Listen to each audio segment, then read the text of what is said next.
ओहो, यमराज ने दूसरे यमदूतों को बुलाया, अब तुम जाओ। यमदूत हाथ जोड़ के बोले, राधा हम तो नहीं जा, ये हाथ पैर तोड़वा के कौन है, हम नहीं जाने वाले। तो यमराज ने कहा एक काम करता हूं, मैं खुद जाता हूं, मैं स्वयं पहुंचता हूं। और यमराज गया राजा श्वेत को मारने के लिए। अंतिम क्षण है, मात्र 2 सेकंड और बचे। और जैसे ही गए यमराज मारने के लिए, जैसे पहुंचते से ही मंदिर के अंदर शिव की आराधना में राजा श्वेत लगे थे और ये कुदाल से मारना चालू करा। शंकर जी प्रकट हो गए, शिव प्रकट होकर त्रिशूल लेकर यमराज के प्राणों को हर लिया। मर गया यमराज शंकर के मंदिर की चौखट पर। हाहाकार मचा। धर्मराज ने उसी समय पर मृत्यु को बुलाकर कहा, मृत्यु देवी यह क्या हुआ कि यमराज मर गया, समय की गणना को पहचानो और राजा श्वेत को मारने के लिए तुम खुद टूट पड़ो। मृत्यु देवी खुद टूट गई। जैसी मृत्यु देवी टूटी, शंकर भगवान खड़े होकर त्रिशूल लेकर मृत्यु देवी को भी मार दिया। अब यमराज भी मर गया और यमराज की बेटी भी मर गई। मृत्यु देवी किसकी लड़की है? यमराज की लड़की। मृत्यु देवी मर गई, प्राण छूट गया। अब यमराज और मृत्यु देवी दोनों गए तो सूर्य नारायण की आंख में आंसू भर गए। सूर्य देवता आंख में आंसू भरते ही सूर्य नारायण भगवान विष्णु के पास जाकर बोले कि मेरा बेटा और मेरी पोती दोनों ही मर गए। वो तो धर्मशास्त्र को देखकर गए थे कि आज इसकी अंतिम दिन है, अंतिम तिथि है और इसको पकड़ना है। फिर क्या दिक्कत थी शंकर जी को? शंकर ने बीच में अड़चन क्यों उत्पन्न करी? तुरंत भगवान विष्णु, भगवान ब्रह्मा, 33 कोटि देवता शंकर भगवान के पास पहुंचे। भोलेनाथ हर हर। भगवान शिव के पास पहुंचे। भोलेनाथ, शंकर जी ने पूछा हुआ क्या? महाराज ये बताओ कि तुमने इस यमराज को और इस मृत्यु देवी को क्यों मारा? शंकर भगवान बोले, मारने का कारण केवल इतना सा था कि ये बिना पूछे पृथ्वी पर आए कैसे।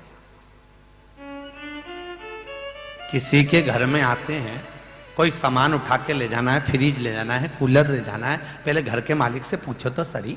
बोलो री जीजियो सही है कि नहीं है? बोलो अच्छे से जोधपुर वालियों, सही है ना? तो अगर किसी के घर में आओगे, कोई सामान उठाकर ले जाओगे तो पूछो तो सही कि हम ये ले जा सकते हैं। तो भगवान विष्णु ने पूछा, यमराज ने नहीं पूछा। नहीं तो क्या लेने आया था यमराज? तो कि राजा श्वेत को, तो ये तो इसका काम है, लेके जाएगा, ये बता के थोड़ी ना आएगा। तो शंकर भगवान बोले, सुनो नारायण, ब्रह्मा, इंद्र जितने खड़े हो, आज अच्छी तरह से सुन लेना। यदि पृथ्वी पर किसी के प्राण लेने के लिए आना है तो पहले शंकर से पूछना पड़ेगा कि ले जाऊं कि नहीं ले जाऊं, क्योंकि पूरी पृथ्वी मेरा घर है, घर में रहने वाले मेरे परिवार है, रहने वाला मेरा समाज है। ले जाने से पहले मुझसे पूछना पड़ेगा कि ले जा सकता हूं, आज्ञा करूं तो ले जाना, नहीं तो छोड़ कर जाइए। प्रभु अभी ये यमराज और मृत्यु को तो जिंदा कर दो। शंकर भगवान बोले, एक ही शर्त पे जिंदा करूंगा, पहले वचन दो। सूर्य नारायण कहते हैं, मैं अपने बच्चों की ओर से वचन देता हूं कि मृत्यु लोक में, पृथ्वी पर जब जब यमराज अपने यमदूतों को भेजेगा और मृत्यु देवी को अगर भेजेगा तो पहले शंकर से पूछा जाएगा कि लेकर जाएं कि नहीं जाएं। तब जाकर यमराज और मृत्यु देवी जीवित हुई। मौत को जिंदा करा तब शिव ने, यमराज को जीवित करा तब शिव ने, तब जीवित और जीवित हुए। तब से नियम है कि किसी के भी प्राण छूटते हैं तो सबसे पहले पंडित महामृत्युंजय का पाठ बताते हैं, क्योंकि महामृत्युंजय चलेगा, शंकर का भजन करेंगे तो यम के दूत जब उठाने आएंगे तो पूछेंगे शिव से, ले जाएं? शंकर बोलेंगे, अभी मेरा भजन कर रहा, चुपचाप जा।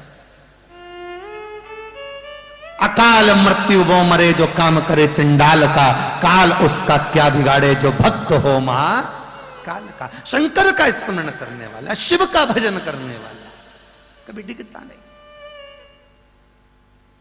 क्या नहीं दिया? राम जी महाराज भजन में लीन हुए, क्या नहीं दिया? शंकर भगवान का भजन किया, प्रभु कृपा करिए। राम जी कहते हैं, क्या चाहते हो? लंका पर विजय। शिव जी बोले, स्थापना करा, पूजन करा। अगर लंका पर विजय भी चाहिए थी राम जी महाराज को तो सबसे पहले शिव का भजन करा। भगवान कृष्ण की 16,108 रानियां, एक भी औलाद नहीं हुई। जब भगवान कृष्ण के यहां एक संतान नहीं हुई तब भगवान कृष्ण की आंख में जल भर गया। गर्गाचार्य बाबा को बुलवाया, गुरुदेव आपने मेरा नाम कृष्ण रखा था, मेरी 16,108 रानियां हैं, मेरे यहां औलाद नहीं है, आप कृपा करिए। गर्गाचार्य बाबा ने कहा, सुनो कृष्ण, यदि द्वारकापुरी के नजदीक में एक शिवलिंग का निर्माण कर कर तुम एक एक रानी के साथ में 11-11 दिन तक अभिषेक करोगे तो तुम्हारे यहां वंश बढ़ेगा। गर्गाचार्य जी ने जैसे ही कहा, गर्गाचार्य बाबा जैसे ही बोलते से ही भगवान कृष्ण एक एक रानी के साथ 11-11 दिन तक शिवजी का अभिषेक करे। शंकर भगवान प्रसन्न हो गए। कृष्ण मांगो तुम्हें क्या चाहिए? कृष्ण कहते हैं मेरे यहां औलाद नहीं। शंकर भगवान कहते हैं कृष्ण तुमने एक एक रानी के साथ में 11-11 दिन तक मेरा भजन करा है, मैं तुम्हें वर प्रदान करता हूं कि एक एक रानी से तुम्हें 11-11 संतान होगी। 10 छोरे 1 छोरी तुम्हें एक एक रानी से प्राप्त होंगे। 1,77,180 भगवान कृष्ण के बच्चे होंगे। किसकी कृपा से? बोलते जाओ जरा, शंकर की। अब तुम्हें भी जितने चाहिए उतने दिन अभिषेक कर लो, शिव की कृपा है, शंकर की करुणा है। महाराज वो क्या नहीं देता, सब कुछ।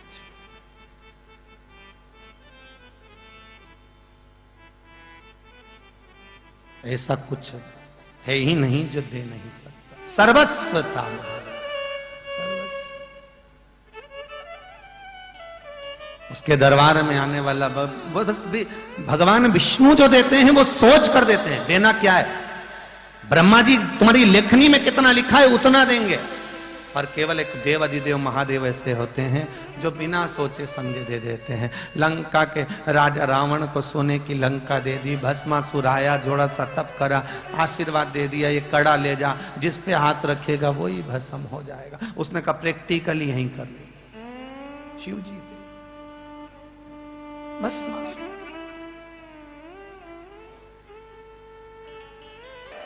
और देव शब्द थोड़ा लंबा बोड़ा करो, देव। शंकर जी को लगेगा कुछ मांग रहे हैं, गाड़ी बंगला है, सब दे दो। भगवान शिव भोला है, वो तो बिल्कुल भोला, एकदम अलमस्त, कुछ भी नहीं सुनता, बस देव सुन लेगा तो तुरंत दे देगा। इतना भोला, अपनी मस्ती में रहता। दुनिया में कोई देवी देवता नहीं है जो उसके होड़ कर सके। राम जी भी सीता जी को अपने पास बिठा के रखते हैं, तुम देख लो, बिठाए कि नहीं बिठाए। अब कृष्ण राधा जी को अपने पास में बिठा के रखते हैं, बोलो रखते कि नहीं रखते।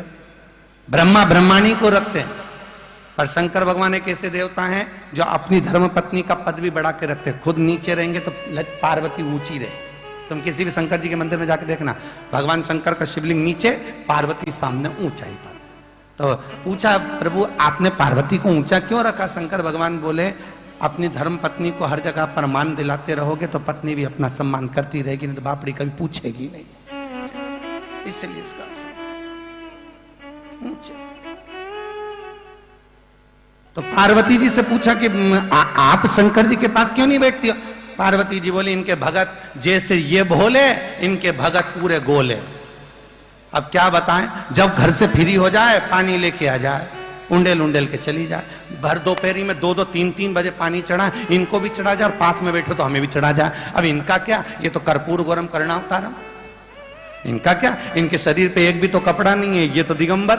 अब ऐसे दिगंबर वेश में बैठते हैं, इनको कोई पानी चढ़ा जाए तो पोछने की जरूरत नहीं, पानी यूं ही बह जाए। अब हम तो कपड़े पहन के बैठते, इतने गीले हो जाते कि ठंड के कारण ही मर जाते। इसलिए पार्वती जी बोली हम तो एकांत में ही अच्छे दादा, इनके ऊपर चढ़ाओ जो कुछ चढ़ाना, सब चढ़ा। पार्वती मैया बड़ी मस्ती में बैठी। गणेश जी भी, गणेश जी से पूछा तुम तुम्हारे पिताजी के पास नहीं बैठते? क्या जरूरत नहीं बाबा, दिन भर पानी चढ़ा चढ़ा के बीमार कर दे, इसलिए हम तो दूर अच्छे। तुम यहीं देख लो शंकर जी के मंदिर के पास में, शंकर जी के आसपास कोई नहीं, उनकी पूरी औलाद पत्नी कोई नहीं, सब दूर बैठे, वो देखते रहे तुम पे डोलते रहे। हम तो बैठे चक्कर में पड़े। क्योंकि शिव के भगत भी बड़े विचित्र होते, बड़े भाव से। माताएं कई बार भजन में गाती, तांबा का हंडा में तातो धरो पानी, नीनाए भोला नवा के रहूंगी। शंकर भगवान बोले ये जिद्दी है, नवा के तो रे। तो भैया ऐसे तो सब जानती है। अच्छे भैया शिव के भगत मस्त ओ घड़ी महाराज शास्त्र कह रहा, शिव राजा श्वेत के भी प्राणों को अगर कोई बचा लिया तो वो शंकर बचा लिया, शिव ने बचा। कभी कभी विचार करना, एकांत में जब बैठो तो बहुत ध्यान लगाना। जो तुमसे उम्र में बड़े थे, तुम्हारे मोहल्ले में, तुम्हारी कॉलोनी में, तुम्हारे परिवार आदि में देखना। कुटुंब में बहुत बड़ा परिवार होता है, बहुत बड़ा कुटुंब होता है, बहुत बड़ा परिवार, कोई कहीं रह रहा, कोई कहीं रह रहा। और मोहल्ले में भी देखना, जो तुमसे उम्र में बड़े थे वो चले गए। कई कई तुम्हारे मोहल्ले में तुम देखना, जो तुम्हारी हम उम्र के थे वो भी कई चले गए। कई कई तुम्हारे मोहल्ले में देखना, जो तुमसे कम उम्र के थे वो भी चले गए। शंकर जी ने आप ही को बचा के क्यों रखा है? आपने ऐसा कौन सा पुण्य करा था जो शिव जी ने आपको रख लिया? शिव पुराण की विद्येश्वर संहिता कहती है, अपने क्षेत्र में अपनी उम्र से बड़ा, अपनी उम्र का, अपनी उम्र से छोटा चला गया हो, उसका भान करना और फिर अंदाजा लगाना कि हमें क्यों बचाया। उसका कारण केवल इतना सा है, शिव की कथा कहती है, विद्येश्वर संहिता कहती है, आपको इसलिए बचा कर रखा कि आप जिंदगी में एक बार भी शंकर का भजन कर लोगे, कृष्ण का स्मरण कर लोगे, राम का नाम ले लोगे, तो जो गए हैं आगे पीछे छोटे मोटे, उन सबको उसका पुण्य मिल जाएगा। और आप ऐसे हो जो उनको तार सकते हो, इसलिए आपको जीवित रखा है, और किसी को नहीं, आपको रखा है। भजन करो, उसका पुण्य उसको मिले, उसका पुण्य उसको धारण हो। महाराज अब शिव कथा कह रहे हैं, ऐसी कोई जगह नहीं है जहां शंकर ना, ऐसा कोई स्थान नहीं जहां शिव ना। संपूर्ण भूमि शंकर की है, संपूर्ण भूमि। जिस बद्रीनाथ में लोग दर्शन करने जाते हैं वो बद्रिक नारायण भी शिव जी का ही घर। वो तो लक्ष्मी जी घूमने आई थी और उनको वो अच्छा लगा तो जिद पे अड़ गई, भोजन मोजन करना छोड़ दिया। इसलिए ज्यादातर पति अपनी अपनी पत्नियों को घुमाने मॉल में लेके नहीं जाते। एक बार देखी आती, प्राण खाती समान चीज। लक्ष्मी जी को वो बद्रिकाश्रम बड़ा सुंदर लगा। नारायण ने पूछा, लक्ष्मी तुम मौन होकर बैठी हुई है, कुछ खा नहीं रही, पी नहीं रही, क्या बात है? लक्ष्मी जी बोलती हैं, बस वो बद्रिकाश्रम मेरी आंखों से नहीं हट रहा, ओझल नहीं हो रहा, कुछ कृपा कर दो कि मुझे वो मिल जाए।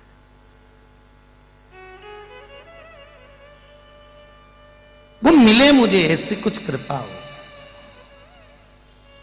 वो मुझे प्राप्त हो जाए, ऐसी कोई करुणा हो जाए तो बात दूसरी होता है। कभी कभी कोई कोई चीज की बड़ी महत्वता होती है।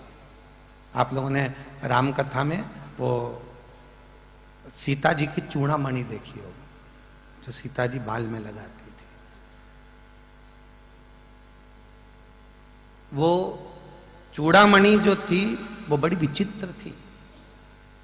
आप लोग शिव पुराण सुन रहे हैं तो आपको ये चीज का स्मरण होगा। वो जो चूड़ामणि थी जो सीता जी के केश में लगी हुई थी, वो शंकर जी की दी हुई थी। कब मिली थी वो? तो कहा समुद्र का जब मंथन हुआ और उस मंथन में जब गौ माता निकल गई, विष निकल गया, विष निकलने के बाद दो देवियां उस मंथन में से निकली। एक रत्नका देवी, जिसको रत्नका नंदनी कहा जाता था, और दूसरे नंबर पर निकली थी लक्ष्मी। ठीक है, दो देवियां प्रकट हुई थी, एक रत्नका नंदनी और दूसरी थी लक्ष्मी देवी। ये दो देवियां प्रकट हुई। तो लक्ष्मी जी तो बहुत बाद में निकली, पहले रत्नका देवी निकल गई। रत्नका नंदनी जब निकली तो निकल कर रत्नका सीधे शंकर के सम्मुख में पहुंच गई, जिसने विष दिया था। और शंकर के सामने जाकर रत्नका देवी ने, उस रत्नका नंदनी ने हाथ जोड़कर शिव का स्मरण किया। नमः शिवाय, नमः शिवाय, नमः शिवाय। जैसे ही रत्नका नंदनी ने शिव का स्मरण करा, स्मरण करते ही शंकर प्रसन्न हो गए। रत्नका, क्या बात है, तू प्रसन्न चित्त में मेरा सीधे प्रकट होकर रत्ना, तू रत्ना प्रकट होते से ही मेरा भजन कर रही है, क्या बात है। रत्नका ने कहा, भोलेनाथ, मैंने भगवान हरि का, भगवान विष्णु का स्वरूप देखा है, मैं उनको अपना बनाना चाहती हूं। शंकर जी कहते हैं, तेरी मनवांछित कामना पूर्ण होगी, तू अभी यहां से जाएगी, तुझे मिले जाएंगे हरि। जैसी रत्नका जाने लगी, वहीं से समुद्रदेव दौड़कर आ गए। समुद्रदेव ने भगवान शंकर से कहा, भोलेनाथ, अभी मंथन में भगवान विश्वकर्मा जी जो निकले थे, विश्वकर्मा जी ने उस मंथन में से जो रत्न निकले थे, उस रत्न की एक चूड़ामणि बनाई। शंकर जी ने कहा, लाइए वो चूड़ामणि हमको दो। चूड़ामणि लेकर उन्होंने रत्नका को दे दी। अब रत्नका नंदनी के पास वो चूड़ामणि आ गई। चूड़ामणि रत्नका के पास में आई, उसको लेकर रत्नका चली। भगवान विष्णु के पास जैसी रत्नका नंदनी पहुंच रही थी, इतनी देर में लक्ष्मी जी प्रकट हो गई और समुद्र देव ने उस लक्ष्मी को भगवान विष्णु को दे दिया। इसकी आंख में जल भर गए, रो पड़े। जैसे गंगा शंकर को अपना बनाने के लिए रो रही थी, क्योंकि गंगा और पार्वती भी दो सगी बहन है, उसी तरह रत्नका और लक्ष्मी भी सगी बहन है। तो लक्ष्मी को नारायण मिल गए, इधर पार्वती को शिव मिल गए, उधर गंगा रोई, इधर रत्नका रोई। रत्नका रो रही, नयनों से जल बह रहा है, क्या बात है, नयन जल थे रत्नका के। भगवान विष्णु जान गए, दौड़कर रत्नका के पास में आकर बोले, रत्नका नंदनी, तुम रो रही हो? हाँ प्रभु, मैं आपको अपना बनाना चाहती थी, पर आप मेरे नहीं हो पा, लक्ष्मी के हो गए नारायण। चिंता मत कर रत्नका, तूने मुझे अपने मन से पति बनाया है ना। सत्ययुग तो नहीं, त्रेता भी नहीं, द्वापर भी नहीं, पर जब मेरा कल्कि अवतार होगा, उस कल्कि अवतार में तू मेरी धर्म पत्नी बने। जब कलयुग पूर्ण नष्ट होने पर रहेगा, भगवान का कल्कि अवतार होगा, तब ये रत्न नंदनी भगवान की पत्नी होगी। प्रभु, जब तक मैं क्या करूं? जा, सुंदर शिखर पर गजमथ पर बैठकर, लोग तुझे वैष्णवी कहेंगे, वहां बैठकर तू साधना में लीन हो जा, तप में लगी रहे। लक्ष्मी, पार्वती और ब्रह्मणी के रूप में तेरा ही स्वरूप पूजा जाएगा। तो बैठ, वो वैष्णवी के रूप में बैठ गई। तो कहा, प्रभु ये चूड़ामणि का क्या करूंगी? तो उन्होंने भगवान विष्णु को दे दिया, मेरी तरफ से शादी की गिफ्ट, वो चूड़ामणि। जो सीता ने चूड़ामणि हनुमान को दी थी, वो चूड़ामणि की कथा कितनी लंबी है, जरा ध्यान देना। आपने राम कथा में कभी सुनी ना सुनी, पर आज शिव पुराण में सुनी। चूड़ामणि ले जाकर भगवान शंकर ने जो रत्ना को दी थी, रत्ना ने वो चूड़ामणि भगवान विष्णु को गिफ्ट में दे दी। भगवान विष्णु ने वो चूड़ा लिया। इंद्र खड़े थे, उनको वो रतन जड़ी हुई चूड़ामणि बड़ी सुंदर लग रही थी, बड़ी सुंदर। कहा, प्रभु ये चूड़ामणि जो आपको दी है, मैं ले सकता हूं? भगवान विष्णु ने उठाकर उनको दे, ये लो चूड़ामणि, तुम रख लो। इंद्र ने चूड़ामणि ले जाकर इंद्राणी को दी, उसके केश में लगाई। इंद्राणी अति शोभा पाने लगी। समय आ गया और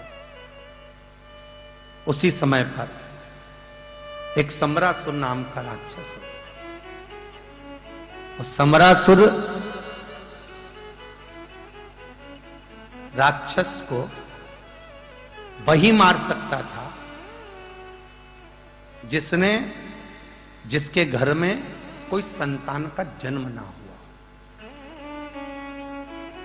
अब इंद्र के यहां तो पुत्र जयंत हो गया था, शिव जी के यहां भी थे, सबके यहां बच्चे थे, पर एक ही थे उस समय पर, राजा दशरथ, जो सूर्य वंश में प्रकट हुए थे। इनके घर में संतान नहीं थी। कहा समरासुर को मारने के लिए आपको आना है। दशरथ जी को निमंत्रण दिया। दशरथ जी ने पेराक्षोणी सेना तैयार करी, समरासुर पर आक्रमण किया। आक्रमण कर समरासुर के बदले निकल गए। समरासुर मर गया। मरा तो इंद्र प्रसन्न हो गया, क्योंकि समरासुर ने इंद्र की पूरी सत्ता को छुड़ा लिया। प्रसन्न हुआ। प्रसन्न होकर इंद्र ने दशरथ जी को सपरिवार भोजन पर बुलाया। कौशल्या और सुमित्रा नहीं गई, कैकेयी और दशरथ जी भोजन करने के लिए जब पहुंचे, पूरा आव भगत संस्कार इंद्र ने किया। और इंद्र ने दशरथ जी को बहुत सारे रत्न प्रदान करे। कैकेयी जाने लगी तो इंद्र की पत्नी इंद्राणी ने हाथ जोड़कर रोक कर कहा, कैकेयी जी, आपके पति के कारण आज मैं वापिस अपनी सत्ता पर बैठी हूं।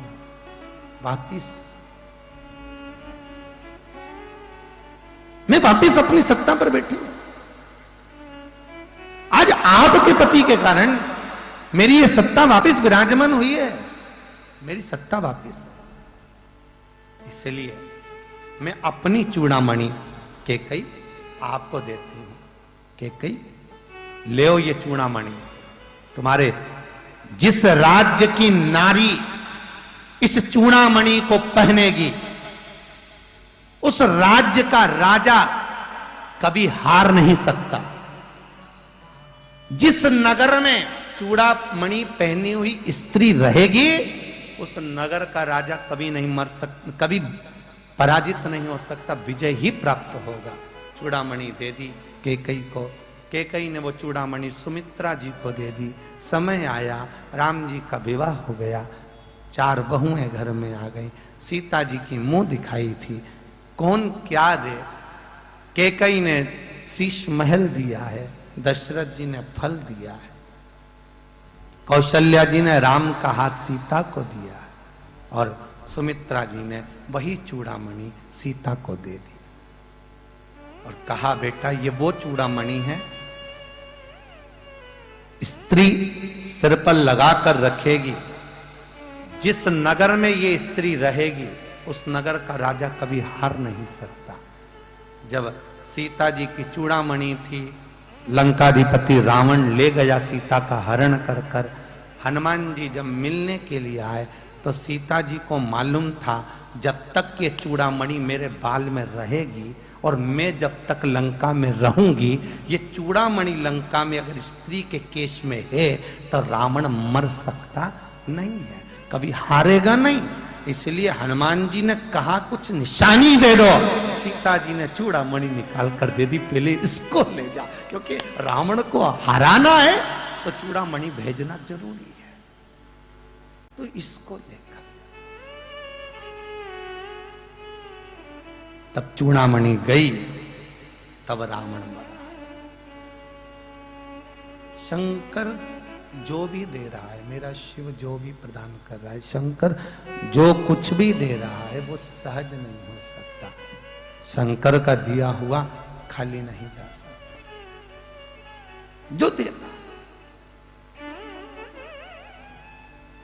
शिव की उपासना करने वाला, शंकर का भजन करने वाला, ये आप लोग जो कुर्सियों पर बैठे हो, कहीं घुटना दुख रहा, कहीं कमर दुख रही, कहीं पीठ दुख रही, कुछ मत करो। शिवरात्रि की रात को 12 बजे शंकर जी के मंदिर की एक बेलपत्र उठाओ, शंकर जी के मंदिर का शिखर देखकर रात के 12 बजे चबा चबा कर खाओ। जिंदगी में कभी घुटना बदलने की जरूरत नहीं पड़ेगी, कभी कमर नहीं दुखेगी, कभी पीठ नहीं दुख सकती।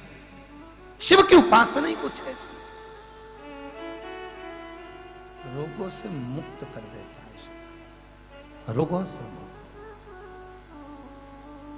महाराज उसको महामृत्युंजय कहते हैं, जो मृत्यु को जीत रहा, मृत्यु को भी जो वश में कर रहा हो, शंकर हो।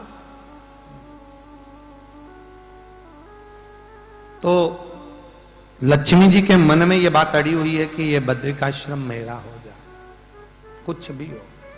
अच्छा देखो, केवल भगवान कृष्ण के यहाँ पर 1,00,000 संतान नहीं थी। उठाकर देखिए शास्त्र। आप तो राम जी के मंदिर में बैठे हो, सामने हनुमान जी बैठे हुए हैं। हनुमान जी की माता अंजना, अंजना के घर में 52 साल की माता अंजना हो गई थी। कितने साल की? 52 वर्ष की माता अंजना थी और संतान नहीं थी। तब अंजना माता की आंख में जल भर गया। एक दिन केसरी से बोला, मेरे घर में संतान नहीं है। केसरी ने कहा, तेरे पिता इतने ज्ञानवान हैं, तो उनके पास जा। गई